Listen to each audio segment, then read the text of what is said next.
listening to Nightmare on Film Street.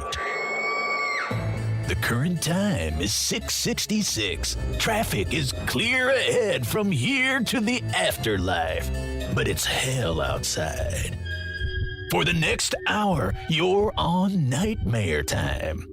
So, let's give a grave welcome to our hosts, John and Kim.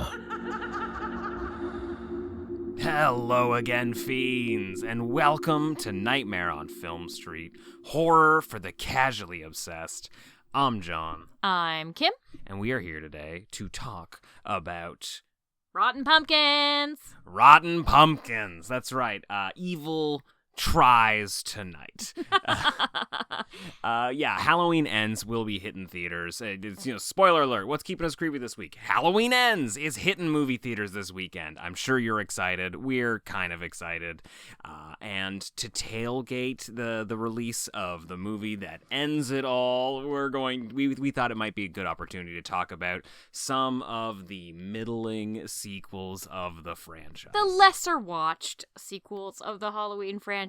We picked the lowest rated films of the franchise on Rotten Tomatoes. So the certified rottenest, most rotten films of poor Michael Myers. Yeah, who knows how Halloween Ends is going to shake out this weekend. I think it'll end. Oh, all right. Well, it's a good guess. I don't expect it to be, certified rotten. I don't expect it to be the lowest rated Halloween movie ever released. I think that's probably going to remain for these two movies that we're talking about here over the next few weeks on the podcast. And kicking it off, we are talking about Halloween 5, The Revenge of Michael Myers. Kim, before we get started, could you give me 3 good things about Halloween 5? Oh, boy. Okay. Yeah, I could do that. Part 1. Michael Myers continues to drive. Part 2. That's it? That's okay? Michael Myers takes a girl to buy cigarettes in his car that he drives. Part 3. Michael Myers goes full Christine and tries to murder people in a car. Sounds like you really just like Michael Myers driving. I just think it's ludicrous. I just love it. Why is it so... so many people complain about this. It's absurd. Why is it so hard to believe that a human man Because he's not a human man. I think he is in Part 5. I think that maybe changes in a different movie. I think by the time we get to Part 5, he's still a human man who's been shot 18 times and burned to a crisp and, I don't know, eaten by alligators. A lot happens to Michael Myers in the first 4 movies. Oh, I do love his canoe in this one. Oh, yeah, it's a lot of fun. That's definitely one of the good things. This guy goes down the lazy river of Haddonfield and then just has a nap for a year. He's got to charge up for Halloween. He's a Roomba. He's got to plug in. That's good. I mean, like, sure, there's a lot of silly things about this movie. We do have some actual good things to say about it before the end of the podcast, so I'll save that for later in the show. But before we kick off to the trailer, what's keeping you creepy this week, Kim? We were coming at you live from the RV of Darkness. It's fun to say every week. Yeah, I was gonna say, as you can tell from the audio quality, we are still in the car. It's starting to get cold, so that's kind of creepy. We're gonna have to wrap this up and get home as soon as possible. The Brooklyn Horror Fest kicks off today. We're super excited. We're flying in probably as you're listening to this, so we're gonna be checking out the new VHS movie. There's also my movie that's playing, Symphony. I have a little 8-minute segment nestled in the middle there, and then we're heading off to the Nightmares Film Festival in Ohio. Yeah, if you're a horror anthology fan, come hang out with us at the Brooklyn Horror Film Festival or the Nightmares Film Festival in Ohio. Come check out Symphony and a whole bunch of other horror movies that are playing at both of those festivals. It's gonna be a fucking blast. I can't wait to just drink pumpkin beers all weekend and hang out with horror fans. It's exactly how I want to spend every October. I'm going to miss my dogs, but I'm very excited. Yeah, well, they'll be here waiting for us when we get back. Shout out to my mom and dad for taking care of these crazy little monsters. We hope you're keeping creepy yourself at home, playing along with the 31-day horror challenge. I've been seeing a lot of movies and posts from people sharing their pics and their Halloween setups. Like, everybody's fucking living room looks so goddamn cool right now. If you're not playing along already, head over to nofspodcast.com/horror challenge and see the prompts. If you're just looking for some horror movies to watch, we got plenty of recommendations for you. Your fellow fiends on social media have plenty of ideas for movies for you to watch each and every day leading up to Halloween. But we're going to kick it off right now to the trailer for Halloween 5, and we will be back in just, this fucking trailer's only like 30 seconds long. We'll be back very shortly with better audio quality to talk about this very silly Michael Myers movie. Is it just lots of Loomis being like, Michael Myers is evil incarnate? That's practically every theatrical trailer for every Halloween movie ever made. Like, even the new one, they're just like, oh, so you're the new Doctor Loomis. Like, there's always a Doctor Loomis. Eyes dead and black, like a doll's eyes. Happy Halloween, everybody. You sense something? Tell me what you know.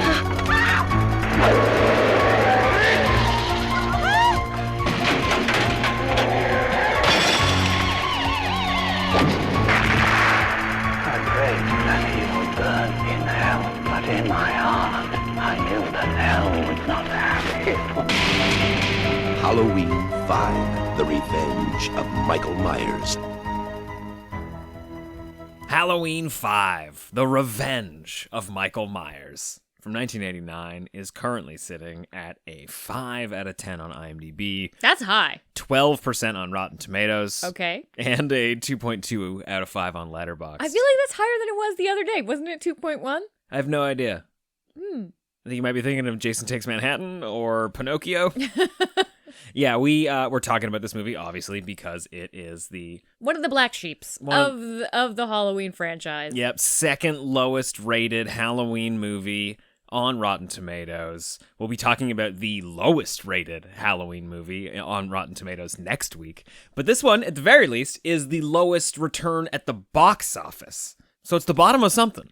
It had a budget of approximately $5.5 million, and it brought in $11.6, less than any other Halloween movie has ever pulled in. Now, I don't know if you got a good look at the Rotten Tomatoes list, but we, as a podcast, especially after these next two episodes, have really only covered the bottom of the barrel. We've talked about the original Halloween years ago. We're probably overdue to actually talk about that movie again, but the next three after 5 and 6 are Rob Zombie's 2 Halloween movies and Halloween Resurrection. Huh.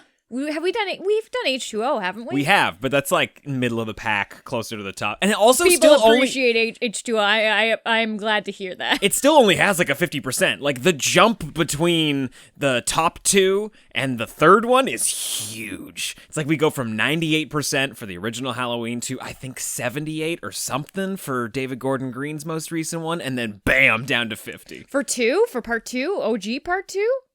OG Part 2 is rated, like, fuck, I'll just pull up the goddamn thing. Thank you. These are just the critics' ratings. Halloween currently sitting at a 96. Halloween H40 is sitting at 79, and then the next one is Halloween H2O at a 52%. I love that. For H2O. Right? Top 3 of the franchise were already into rotten territory. Then Halloween 3 at 47, Halloween Kills at 39, Halloween 4 at 33. Halloween Kills. Where did it fall? 39%. 1, 2, 3, 4, 5th on the call sheet. Wow. Halloween 4 at 33, even though like every horror fan likes it. Halloween 2 at 30, like the original Halloween 2. Wow. Which is nuts. People must have had to warm up to that one. Audience rating is 63. Rob Zombie's Halloween is 28%. Rob Zombie's Halloween 2 is 23%. Then Resurrection, Revenge of Michael Myers, and Curse of Michael Myers. Wow. And for a recap, Resurrection. They're also, harsh also on at 12%. Oh, yeah. Hey, this is a weird franchise, though, because I tend to agree that there are a couple really good ones, and the rest I just don't watch. Yeah. This is one of them. This is one of them. And I realized immediately upon starting this installment of the Michael Myers saga that I don't really retain the Michael Myers storyline in the way that you kind of do for, Jason Voorhees wasn't in the first one, gets his mask in the third one as just a bad guy in the second one. Yeah. I couldn't tell you which Michael Myers is like Cult of Thorn. I could between 3 and after the. It sounds like what you're saying is after the first one, all the way up to H2O is in no man's land for you. Yeah, so it's like first one, the second one is like Jamie Lee gets a wig, and the third one is no Michael Myers masks. I would love it and if then you could keep going. 1, 2, skip a few. H2O Resurrection. Okay. You don't remember anything about Halloween 4? No. And I realized that as soon as we started this movie because I had no fucking idea what was going on. And unlike the first few installments of the Friday the 13th franchise where you get a nice, really, I complain about it. It was a slightly boring recap, but when you need that recap. Useful if it's been years since you've watched. Yes, and also when you're going to start right after the last one finished. And retcon it. They kind of show you the finale. Like, they give you, like, a fast-forward button on the finale for part 4. Yeah, but instead of Michael Myers dying, he lazy rivers his way down the creek. Don't you love it? I just love that also cops have sticks of dynamite at their disposal. Modern-day police in Illinois. Just a stick of dynamite. I think this is also just, like, it's after a night-long massacre. It's like a Wile E. Coyote thing. You're gonna drop an anvil on his head next. I like it. It's so great too when you just see somebody just write themselves out of a corner. I fucking love. Oh, slashers are just mwah. They need to really kill him at the end of every fucking movie. Like, we blew him away, we put 100 bullets in him, he fell down a mine shaft, and if that didn't get him, dynamite. And then no one went looking for the body. They were just like, credits. Was the fact that it was a mine shaft visible in the end of the fourth one? I think so. I think there's some throwaway bit of dialogue like, "Oh, remember, kids, don't go to the mine shaft for Halloween this year." I don't know. Because it seems really weird, isn't it? In the graveyard, like, oh, this grave leads to the old mine shaft. My favorite part about the intro of this movie is that Michael Myers just like shacks up with some mountain man for a whole year. And I guess is in a coma? Is he a mountain man? Because he kind of looks like a sailor. He's got a parrot. You said that. He does have a parrot. I'll give you that. It's clearly off the water. We know that. Yeah. It's not like... It's a creek, but that you don't need an ocean to be a sailor. We both kept referring to him as a fisherman, as a sailor. Or a pirate. Yeah, he's got like a pirate cove, sure. In the credits of the movie, Michael Myers is his booty. In the credits, though, he is listed as a mountain man. So I think he's just a hermit. Like, he's just a guy who's just living off the land. Am I wrong? Or when they're doing like the 1 year later thing, we're panning through his little shack and Michael puts his mask back on. Mm-hmm. Is it culty in there? I thought he was somewhere else entirely different. I think it's just candles. I don't think it's specifically culty. I felt some witchcraft was happening. Well, then maybe it's foreshadowing for the Cult of Thorns stuff that's of in this movie. Yeah, it's like, isn't the man with the silver-tipped boots what the something? Fuck? He looks like the guy at the beginning of Goosebumps, right? Who like waddles into town and is like, I've got some scary stories for you. Or the fucking Exorcist. There's a full-out shot where he's wearing the hat and standing in a silhouette, and you're like, okay. What does he do? What is he there for? There's no answers to that ever. It's just every once in a while to get a break from the action, we just see the footsteps and the briefcase and also the hat. For however ominous this mystery character who never comes into play is, he arrives on the bus.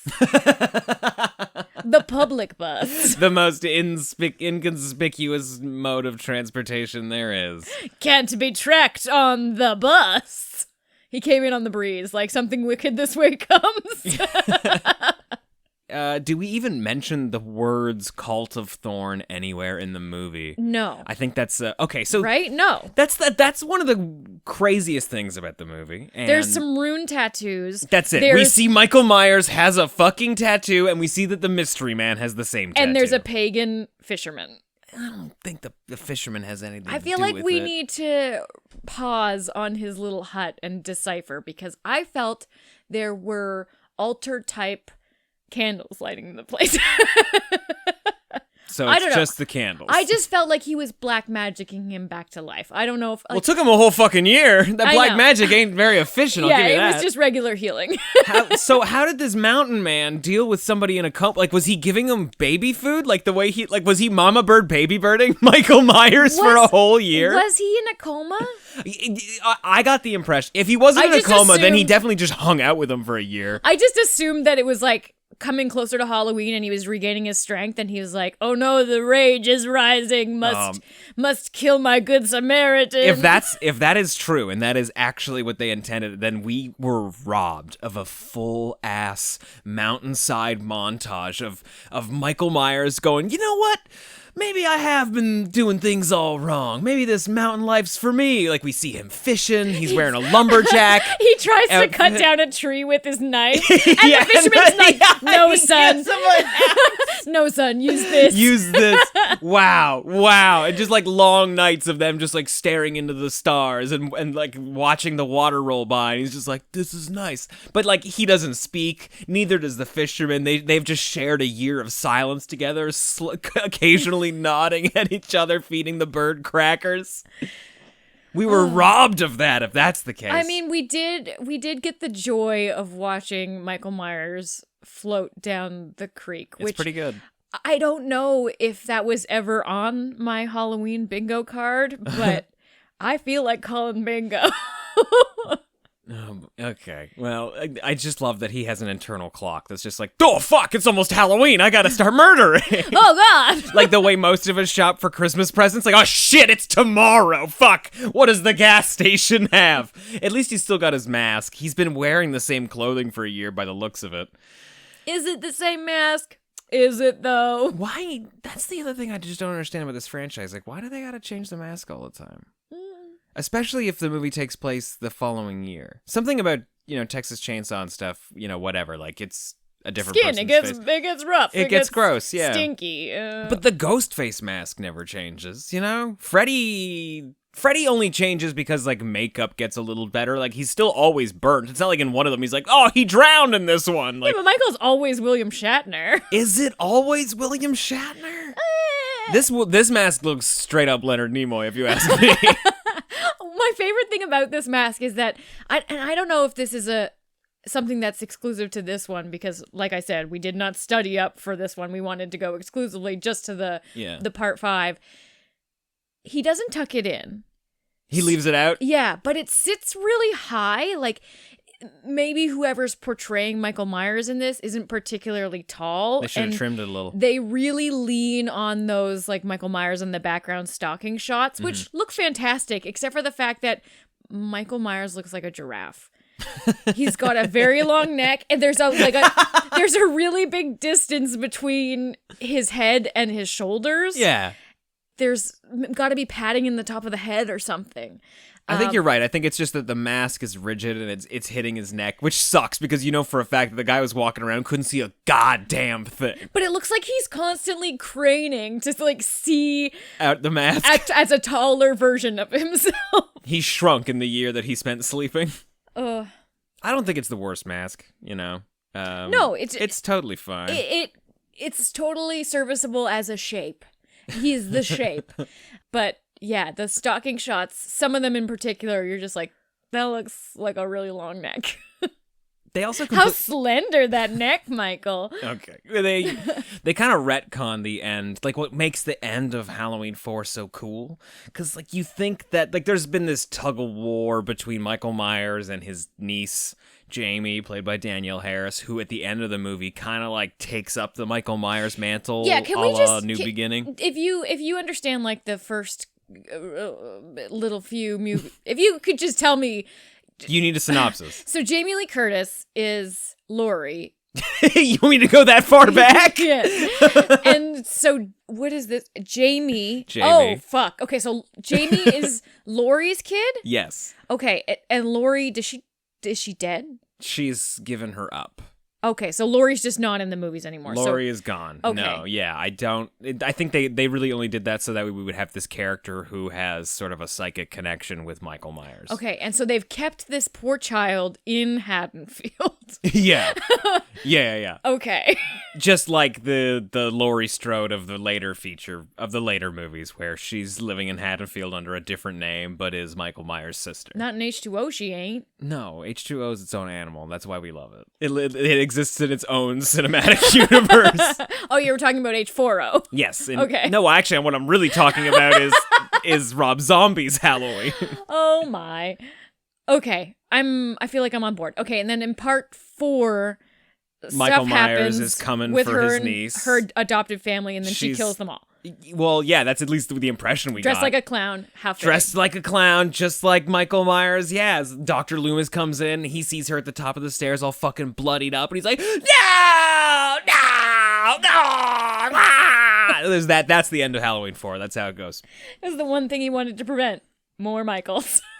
And here we are with another Michael, girl Michael, and we learn that she attacked them. She didn't kill them. Okay. So she's not See, actually... that I didn't really understand until... That was so weird and Yeah. vague, yeah. Because we see her, like, we see a vision of her, or at least a recap of her stabbing her stepmother. Yeah, and everybody's still really nice to her, and you're like, is she a little murderer, or is she not a little murderer? Yeah, no, she's just a little attacker.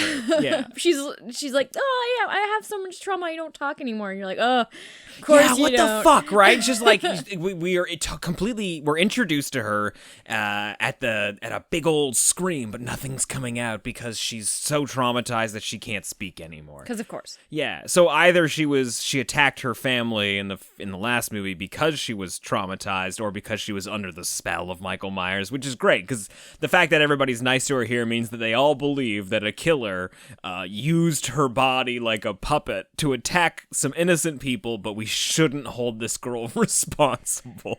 But even still, if they're retconning that aspect that she killed her whole family to have another Jamie Lloyd sequel, the family is just on a trip.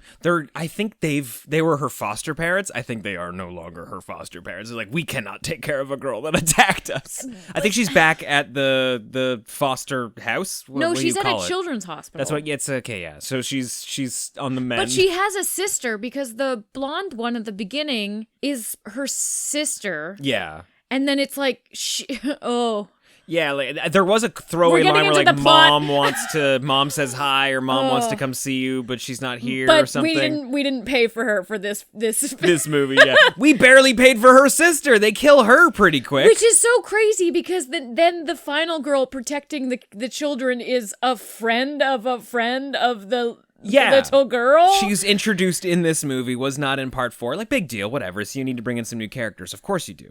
But those are all new characters? every single person in this movie, except for Danielle Harris's character Jamie and her sister, it's not Tina, what's the other name? Rachel. Except for Jamie and Rachel are brand new. I And was Lewis. like, wow, Michael really left a lot of people alive in the last movie. He's slacking. That one must have sucked. That's actually not a bad movie. It's pretty okay as far as the sequels go. Man, I felt like this was just like Loose End City. I mean, it is. But that's just because it creates its own loose ends. Because of the man in the boots? The man in the boots, a huge loose end. The fucking tattoo that Michael Myers has now. There have been so many movies where we have seen close-up shots of Michael Myers raising a goddamn knife up into really the gonna- night sky, and like there's been no tattoo on any of those wrists. So it either the mountain man, the fisherman, tattooed him himself. That's what I believe. Okay, now I'm back on board with your culty stuff. Maybe it was a culty in there. Maybe these candles are darker than they appear. I don't know. So once we get into the plot, I get very, very confused. Let's skip it. Because How about that? So why does Michael kill Rachel first? That just seems so He's tying up loose ends. Counter. I'm sorry. I thought you wanted loose ends tied up.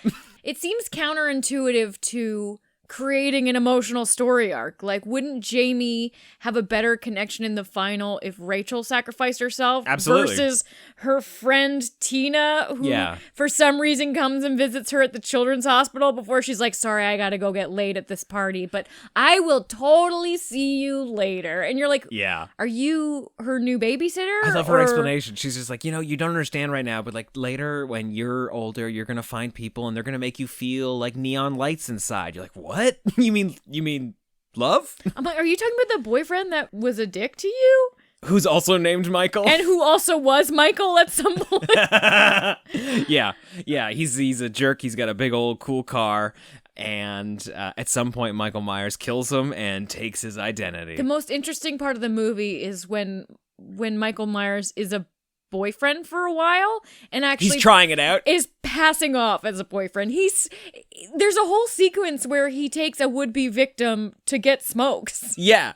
Actually stops at the gas station. Well, it's because, Kim, he is wearing a different mask at this point. He's wearing like an old man mask. He's trying on a different. Yeah, and so he doesn't have the urge to kill. And you'll notice when she comes out of the gas station with her cigarettes, he switches his mask because now he's gonna kill her. He can't kill unless he wears the mask. It's so silly. And I think this is this the first movie that brings back the fact that he can drive, I guess? He really drives in this one for never having a learner's permit. Yeah. He practically fishtails around a corner. He fucking chooses the car. The car is the key weapon in this film. There's very little of any other, I guess there's a couple knife kills. There's a slight pitchfork kill. Oh, there's a scythe kill. Yeah. Okay, but it's mostly car chase. This is Fast and Furious Michael Myers drift. Well, he kills Haddonfield drift, yeah. Thank you. He totally kills Michael with like a garden thing, right? Like a garden hoe, is that what it is? Michael kills Michael kills Michael boyfriend with a rake. Michael? Yeah. Stabs him in the head with it, steals his car. And he's so petty. He scratches his car up because he's like, just got this waxed. And he's like... I like that sequence. I don't give a shit. I think it's like everybody's like, this is so dumb. Oh, yeah, because her boyfriend's name is Michael? Like, yeah, that's called comedy. Okay, but let's just talk about the huge plot hole here because nobody discovers anybody dead. Rachel's dead the whole movie and nobody discovers her. Yeah, nobody is necessarily asking questions about her either. No, Michael, the boyfriend, is dead and he dies in the gas station / liquor store where the friend works and where everybody is. He dies there parked in the back. Like there's like a side garage. Yep. And because they're stealing beer for a party. I guess because Michael drives off in the car? He takes the body with him. Oh. Because later on, this is at the finale of the movie. I forgot that the slasher villains always take their corpses with them and bleach up the blood. It's so much work. It's just like so tiring when you think about all of that. You're just like, when do you sleep? And no you wonder murder? why they always wear coveralls because they need the belt for all of the cleaning products that they have to use. like a utility you got Mr. belt? Clean, CLR, just like fucking squeegees and spray guns. Using all those like housewife tips about getting stains out. Oh my god, I just had the best fucking fundraising idea. Uh-huh. A slasher car wash. Oh, that's fun. How fun would that be? Yeah, cool. And we'll get like red soap and they'd be like and like sexy on the car. Scrubbing it off. Freddy's claws. You drive up, you're like, I'd like a sexy Michael Myers, please. Thank you.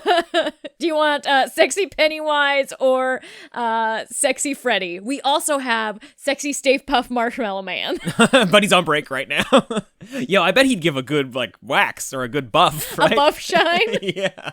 I do appreciate that we're including him in the slasher villain category. But yeah, Michael's body, Michael the boyfriend's body, doesn't show up until the finale of the movie, which is also where we find Rachel. They're in the Michael Myers house, like up in the attic. Oh, yeah. Which is also decked out like a cult shop. You know, it's got candles everywhere. It's got a bunch of cool shit. It's got a fucking coffin in it. Yeah, and the Myers house has a laundry chute now. Whose coffin is that? He dug that coffin up at the graveyard. There's a moment where where Loomis is like, I'm crazy and you've got to listen to me to the sheriff. And the sheriff's just like, this cool old coot. But then the sheriff gets called away because he has to go to the graveyard. I don't remember there being a scene at the graveyard. No, I don't remember either. So that has to be cut out because that surely is where Michael got the coffin for the finale of the movie. It's probably Judith Myers. You know, I don't have questions about where the coffin comes from. The question I have is why Jamie climbed into it. Okay, we're gonna skip the entire movie and go right to this. That doesn't make any fucking sense either, right? And he comes over to her. I don't understand why she's just like, she assesses the situation and she determines that the only course of survival is for her to lay down in the fucking coffin that he has laid out for her to be murdered in. And then when he shows up and he's got the knife above his head, she's like, Uncle, boogeyman? And it brings a tear to his eye. Like, he literally drops a fucking tear. And that's the day that Michael Myers learned the spirit of Christmas. Yeah, his knife grew 3 sizes that day.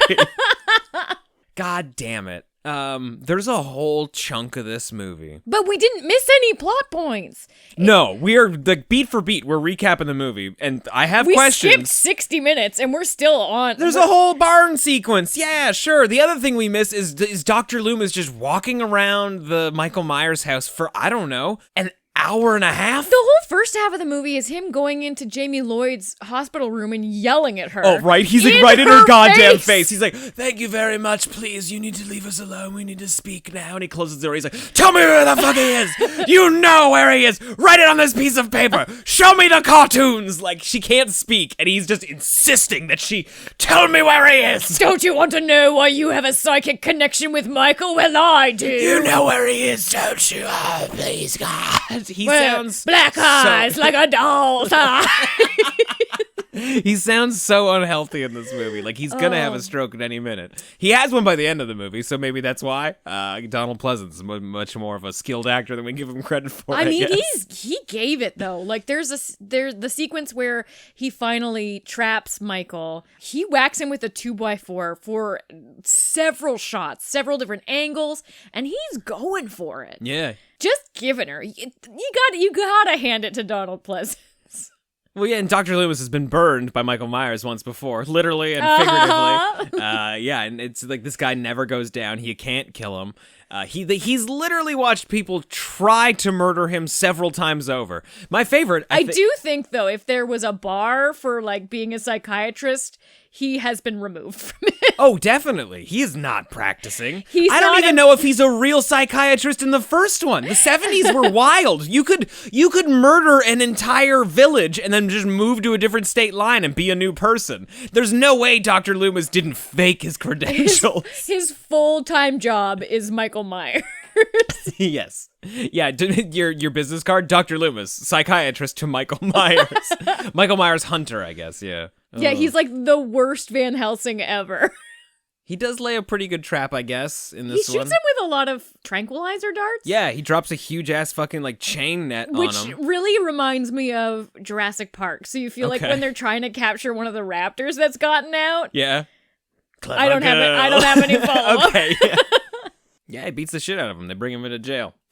Did any part of you, at least in the first half of the film, feel very bad for child Danielle Harris playing Jamie Lloyd? Because of Dr. Loomis yelling at her? Well, that, but just how in these scenes she is. You know how in a lot of horror films with kids, they're very cleverly cut so that the angles are very cleverly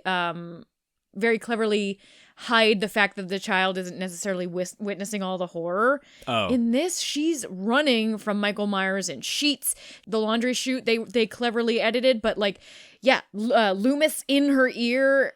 There's the scene at the end of the movie where she's walking through a police station and several of the police have clearly been like shot in the head, and there is blood splatter of head wound gunshots all over the walls, and she's walking through discovering, and you're like, this poor little girl, like, good job, but fuck. Yeah, she it's a different time. You know, this is what it comes down to. The 80s, it was still like, hey, we're right at the end of the 80s, but it was still a wild and crazy time for making movies. I have heard, I don't know if you know this, that apparently that scene where where Michael Myers is stabbing through the air duct or whatever, the garbage chute, yeah, that she was in there while they were doing it. Really? Yeah, so it was also just like hella dangerous and very not a good idea. Oh fuck, I was like, surely they weren't doing this. I figured that's what you were getting at when you're talking about like that she gets put through the ringer in this movie. No, I was just talking about how scary it was because there are scenes where she's running through, you know, that laundry area. Yeah. And normally you would just have shots of her running through the laundry and then a different shot of Michael running through behind her.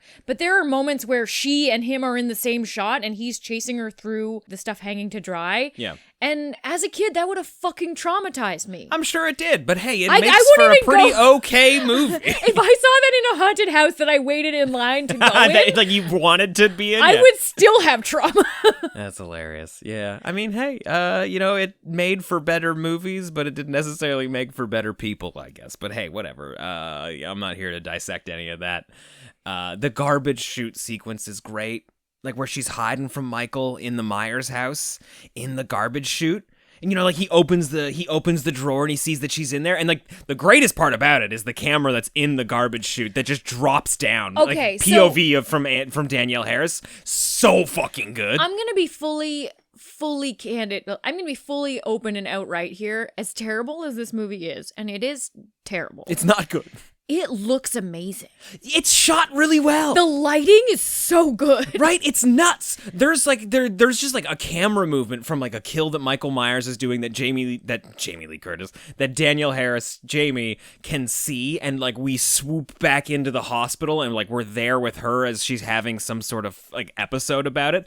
It's so smooth and brilliant. And then also just like scenes where like there's a character, Tina, walking around Rachel's house, and she's just like peeking through doors and stuff, and the lighting on her face is awesome. Oh, the shadow work is so fucking good. It's just that the story is garbage. The barn, like all of the girls and I guess Spitz look fantastic lit up because they're staged so well and lit so spookily. Like you get the Halloween night, the scariness of being alone on Halloween night, the vibe just with the shadows from the different locales, and it looks fantastic, but nothing happens. They don't know where they're going. We chase a cat for 15 minutes. Yeah. Also, correct me if I'm wrong, that barn is in the middle of the suburbs of Haddonfield, right? Like they're at a house that's having a Halloween party, and then across the street is a full-ass farm barn. So this is how they justify it, though. At some point, somebody's like, oh, they're at a party at the old farm. Oh, okay. One line of dialogue and we're good to go. But it definitely is in a neighborhood. I love that at that party, too, everybody at some point decides, party's over, and everybody runs out of the house. Like, every single person in a costume is like, okay, better get the fuck out of here. No one's scared. No one's leaving because they discovered a body. Everybody's just like, party's done. And it's not like the cops are breaking it up or anything, because there's two Dunderhead cops who we haven't even talked about yet. What the fuck, We're right? outside the whole time. Those cops, when they show up and there's just clown music, we thought there was a mistake, that we thought missed somebody's something. phone was going off. I thought I accidentally opened TikTok. We're looking at the laptops, looking at our phones. No, turns out it's just bumbly dumb cops. None of the rest clown of the movie. Shoes and shit. There's no humor in the rest of the movie. I don't get it. And this, it doesn't land, but I just don't understand. It's such a move. It's so odd and bizarre, and I love that 30 years later it's just like, I don't know why any of this was done. It doesn't make any sense. And then to cap it all off too, we have like the lamest cliffhanger ending ever, where the man with no name who strolls into town, the man with no plot, and just like shoots up the police station so Michael Myers can escape. Oh boy. And then it just ends. Yeah, who do we blame? You know, like I don't want to blame I don't necessarily want to blame the director, because I blame like the the rest $11 million that it made. You blame horror fans for showing up to watch it. I mean, with a title like The Revenge of Michael Myers, I would have bought a ticket for sure. How do you feel about Michael Myers driving? I don't care. It's whatever. But the extended sequence in the woods where he is avoiding every tree until he doesn't, how do you feel about that as a modus operandi? As an MO. I feel though you could have a Christmas ornament of Michael Myers in that car. He spends enough time in it. Yeah, sure. I don't really care. Yeah, I mean, he can drive. He's a human being. Is he? In this one he is. I think by the time we get to part 6, we're trying to establish that he's an evil entity, Cult of Thorn thing. I don't know, man. I have no fucking answers for you. You know, at least Jason Voorhees always looks worse movie after movie. Like, he does look like he's been dead and revived. You know, Michael Myers at this point has been shot 100 times. He's been blown up. He's been set on fucking fire. That was something I really liked about the Rob Zombie iterations, because, I mean, part 2 is kind of stylized because Rob Zombie really goes out there with it, but he makes him look fucked up. Yeah. That mask is falling apart. Yeah, this is just a silly entry. This is a really silly. But not silly in a fun not, way. okay, yeah, no, like it's not intentionally silly. It's just very misguided. It feels very wandery, and I was not at all surprised when I was reading this that the script wasn't finished when they started shooting. Yeah, I've heard that. So I think a lot of things were done on the fly. I don't think they ever really understood what the man in black with the silver tip shoes was. But it was just to lay the foundation for the next movie. It ended up laying the foundation for the Oh. next movie. And you feel that, especially with the teen characters, that they don't know where to go Yeah. with their scenes a lot of the time. Like, unless it's their death scene, it really meanders. And it's unfortunate because I really love Tina. She's kind of an interesting character. I know her. She's got personality. Yeah, she doesn't have a lot to do, but she's got that like star quality, like where you want to watch her and you like her. Yeah. And I innately want to see the hangout vibe of Halloween with her. I want to see her hang out with her friends before they die. I love that they get to be in costumes the whole night. Like, I love the That's Halloween true. There's a lot vibe of there. a lot of Halloween in this movie. Yeah, but they just don't have anything to do or even interest to talk about. Like, I don't necessarily need Michael chasing them the whole time. I just need them talking about something. Her entire thing is that she's just like, well, I'm weird and I'm crazy and I'm gonna do weird and crazy things. And you're like, give this girl a hobby that she can at least talk about. My favorite part, and this really goes to the idea that like they didn't know what the fuck they were doing, was she's wandering through the barn looking for this cat, this little kitten that's run away, like kitty, and then the other two are just looking for a spot to make out. Michael Myers is somewhere in the rafters, and this has been going on for 18 minutes. Oh, and so at some point, Tina's just like, I don't even know why I'm doing this. I don't like cats, and leaves. Like, way to go, Tina. Get back to the party. Oh, man. But I love how indifferent she is. Her boyfriend never shows up. She never finds his body. She doesn't even care that he's missing. She's like, fuck it. Well, he's kind of a dick, yeah. He was rude when I went to buy smokes. Yeah, and he was gone when the cops showed up, so fuck that guy. Yeah, and she dances with maybe a raccoon all night. I don't know what that guy is. Raccoon is the best we could come up with. Oh, man. Love that there's a grandma at the party. They definitely just, like, hijacked that old woman's house. Like, the old farm is like, it's my grandma's farm. We have not told her we're having a Halloween She's party. like, why Don't are you worry. here, Sonny? But, I mean, with all of that, there's more we could probably nitpick about. But how would you rate Halloween 5, Revenge of Michael Myers? I feel like this is impossible to rate. No, it's not. It doesn't feel like a full... I don't feel like I got a full movie. No, but you'll see the exciting conclusion next week when we talk about the curse of Michael Myers. Is it going to conclude, John? No, but it's going to have Paul Rudd with a baby. A baby. Oh, yeah. And now you remember. Yeah. Oh, okay.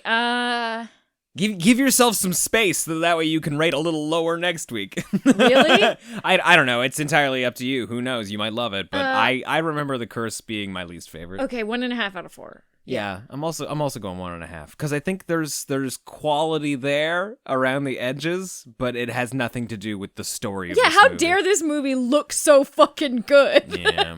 I just needed something. And unfortunately, it's not giving you a whole lot. But hey, that's just our opinion. Let us know what you thought of Halloween 5, The Revenge of Michael Myers. We really took one for the team here. Well, get ready to take another one. Like, 'cause I'm telling you, like it's.